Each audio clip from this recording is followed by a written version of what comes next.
புரட்சி தலைவர் எம்ஜிஆர் அவர்களை பற்றி துக்ளக் ஆசிரியர் சோ அவர்கள் கூறியதை தற்போது காண்போம்.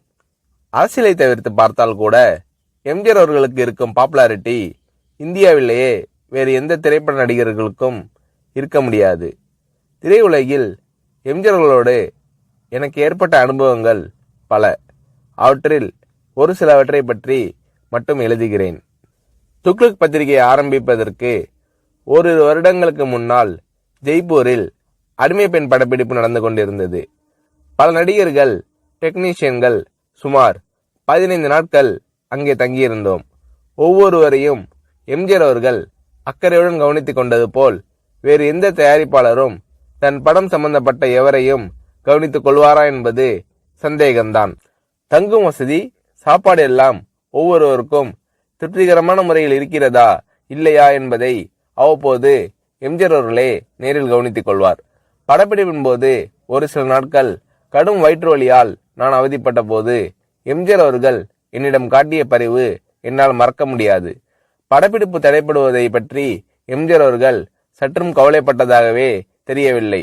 அதே சமயத்தில் சென்னையில் ஒரு வழக்கை நடத்துவதற்காக நான் ஆஜராக வேண்டியிருந்ததால் உரிய நேரத்தில் என்னை அனுப்பி வைப்பதற்கும் எம்ஜிஆர் அவர்கள் எடுத்துக்கொண்ட சிரமம் கொஞ்சம் நஞ்சமல்ல. எனக்கு வயிற்று வலி குணமான பிறகு கூட என்னை படப்பிடிப்பிற்கு அழைக்காமல் என் நண்பர்களை அழைத்து உண்மையிலேயே அவருக்கு குணமாகிவிட்டதா, இல்லை ஷூட்டிங் தாமதமாகிறது என்ற காரணத்திற்காக குணமாகிவிட்டது என்று கூறுகிறாரா என்று விசாரித்து கொண்டார் எம்ஜிஆர் அவர்கள். அவருடைய டாக்டரை அனுப்பி நான் பரிபூர்ண குணமடைந்து விட்டேன் என்று அவர் சர்டிபிகேட் கொடுத்த பிறகுதான் சம்பந்தப்பட்ட காட்சிகளை எடுக்க ஆரம்பித்தார் எம்ஜிஆர் அவர்கள். என் விஷயத்தில் மட்டும் இப்படி என்பதில்லை. எல்லா நடிகர்களுக்கும் டெக்னீஷியன்களுக்கும் ராஜ உபசாரம்தான். ஜெய்ப்பூரில் அடிமை பெண் படப்பிடிப்பு நடந்து கொண்டிருக்கும் போதுதான் அவருடைய 100வது படமான ஒளிவிளக்கு தமிழகத்தில் ரிலீஸ் ஆகிறது. நீங்கள் சென்னையில் இருந்தால் பெரிய விழாவாக நடத்திருக்கலாமே என்று நான் எம்ஜிஆர் அவர்களிடம் கேட்டேன். சிரித்துக்கொண்டு பேசாமல் இருந்து விட்டார் எம்ஜிஆர் அவர்கள்.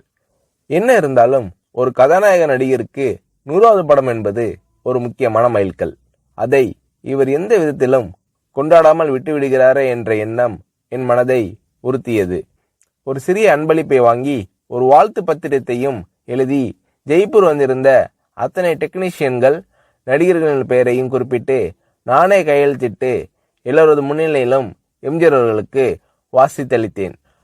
அதை வாங்கி கொண்ட எம்ஜிஆர் அவர்கள், என்ன இது, காகிதத்திலேயே 2 பக்கமும் எழுதிட்டீங்க, நான் இதை 2 பக்கமும் கண்ணாடி போட்டு ஃப்ரேம் போட்டு வச்சிக்க போறேன் என்று கூறினார். நான் செய்த சிறு காரியத்திற்கு எம்ஜிஆர் அவர்கள் தெரிவித்த நன்றி மனப்பூர்வமானதாக இருந்தது. ஒரு முறை ஷூட்டிங்கிற்காக ஒகேனக்கல் சென்றிருந்தோம். நான் போய் சேரும்போது எம்ஜிஆர் அவர்கள் அவுட்டோர் லொகேஷனில் இருந்தார். நானும் அந்த காட்சிகளுக்கு தேவை என்று என்னிடம் கூறினார்கள். மேக்கப் போட்டுக்கொண்டு நான் லொகேஷனுக்கு சென்றேன். என்னுடைய நண்பர்கள் சிறிது நேரம் கழித்து அங்கு வருவதற்காக காரில் புறப்பட்டிருக்கிறார்கள். இதற்குள் எம்ஜிஆர் அவர்கள் என்னிடம் லொகேஷனில் இடவசதி எல்லாம் சௌரியமாக இருக்கிறதா என்று கேட்டு தெரிந்து கொண்டார். அதன் பிறகு எம்ஜிஆர் அவர்கள் சம்பந்தப்பட்ட காட்சி முடிந்துவிடவே அவர் புறப்பட்டு போய்விட்டார். அவர் போகும் வழியில் என்னுடைய நண்பர்கள் காரில் எதிரே வந்து கொண்டிருந்திருக்கிறார்கள். அடையாளம் புரிந்து கொள்வாரா மாட்டாரா என்ற நினைப்பில் அவர்கள் எம்ஜிஆர் அவர்களை பார்த்தும் கூட பேசாமல் வண்டியை ஓட்டி கொண்டு வந்திருக்கிறார்கள். வண்டி அவர்களை கடந்து சில அடிகள் சென்ற பிறகு எம்ஜிஆர் அவர்கள் தனது வண்டியை நிறுத்த சொல்லி அவர்களுக்கு செய்கை காட்டி நிறுத்தி தன் வண்டியை பின்னோக்கி ஓட்ட செய்து இறங்கி வந்து எனது நண்பர்களை அழைத்திருக்கிறார். நீங்கள் எல்லாம் சோவின் நண்பர்கள் தானே, இடவசதி எப்படி இருக்கிறது, உங்களுக்கு போதுமா? சோவிடம் கேட்டால் அவர் எல்லாம் சரியாக இருக்கிறது என்று கூறி மழுப்பி விடுகிறார். ஏதாவது குறை இருந்தால் நீங்கள் சொல்லுங்கள் என்றெல்லாம் விசாரித்துவிட்டு அதன் பிறகுதான் மீண்டும் தன் வண்டியில் ஏறி புறப்பட்டு சென்றுள்ளார் எம்ஜிஆர் அவர்கள். மிக சாதாரண விஷயம் போல் தோன்றலாம், ஆனால் அந்த மாதிரி கேட்டிருக்க வேண்டிய அவசியமே எம்ஜிஆர் அவர்களுக்கு இல்லை. முகங்களை ஞாபகம் வைத்துக் கொள்வதில் எம்ஜிஆர் அவர்கள் வல்லவர். அதற்கு இன்னொரு உதாரணம்.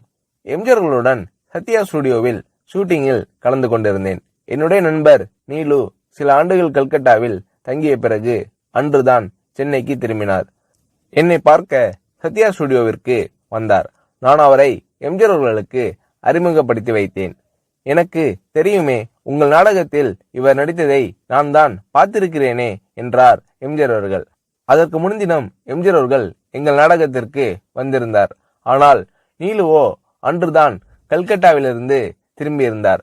ஆகையால் நான் எம்ஜிஆர் அவர்களிடம் சொன்னேன், நேற்று நீங்கள் பார்த்த நாடகத்தில் அவர் நடிக்கவில்லை. கல்கட்டாவிலிருந்து இன்றுதான் சென்னைக்கே வந்திருக்கிறார் என்றேன். எம்ஜிஆர் அவர்கள் என்னை கேட்டார், நேற்று நடந்த நாடகத்தில் பார்த்தேன் என்று நான் சொன்னேனா? 3 ஆண்டுகளுக்கு முன்னால் திருவல்லிக்கேணியில் என்கேடி கலா மண்டபத்தில் மனமொரு குரங்கு நாடகத்தில் ஒரு அடங்கா பிடாரி மகனின் தந்தையாக அரிசி வியாபாரியாக நடித்தவர் இவர்தானே, அதைதான் நான் சொன்னேன் என்றார் எம்ஜிஆர் அவர்கள். நானும் சரி, நிலுவும் சரி, இதை எதிர்பார்க்கவில்லை.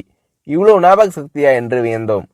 சினிமா நாடகங்கள், பொது நிகழ்ச்சிகள் என்று பல இடங்களில் பலரை சந்திக்கும் இந்த மனிதருக்கு இவ்வளவு கரெக்டா ஒரு முகத்தை ஞாபகத்தில் வைத்துக் கொள்ள முடிகிறதா என்று ஆச்சரியப்பட்டு போனோம். திரையுலகில் எம்ஜிஆர் அவர்களிடம் நான் கண்ட வேறொரு சிறப்பு, சினிமா டெக்னிக்குகளை அவர் கரைத்து குடித்திருந்த விதம். ஒரு நல்ல டைரக்டருக்கு வேண்டிய எல்லா தகுதிகளும் உடையவர் எம்ஜிஆர் அவர்கள் என்பதில் சந்தேகமே வேண்டாம்.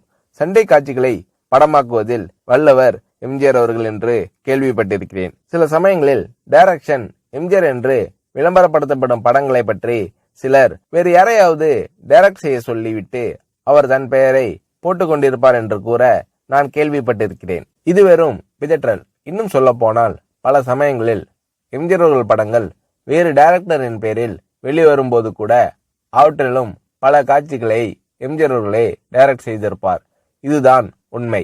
எம்ஜிஆர் அவர்கள் செய்துள்ள தான தர்மங்கள் ஏராளம் என்பது எல்லோருக்கும் தெரியும். தவிர எந்தவிதமான விளம்பரமும் இல்லாமல் எம்ஜிஆர் அவர்கள் செய்துள்ள உதவிகளும் அநேகம் உண்டு.